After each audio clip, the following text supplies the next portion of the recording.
So yun, may vlog po kami ngayon. Sasayaw kami ng, Ibon. Ang mga ibon ay lumilipad. Ibon. just subscribe here, click here, click here.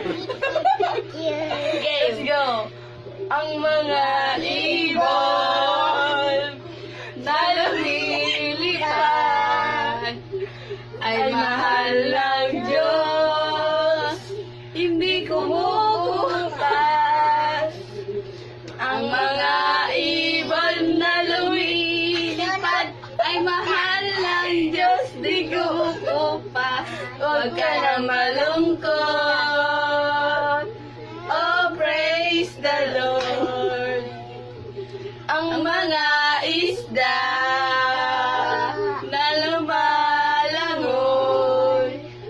ay mahal ng Diyos, hindi kumukupas. Huwag ka mga na lumalangoy ay mahal ng Diyos. Mama. Huwag ka nang malungkot.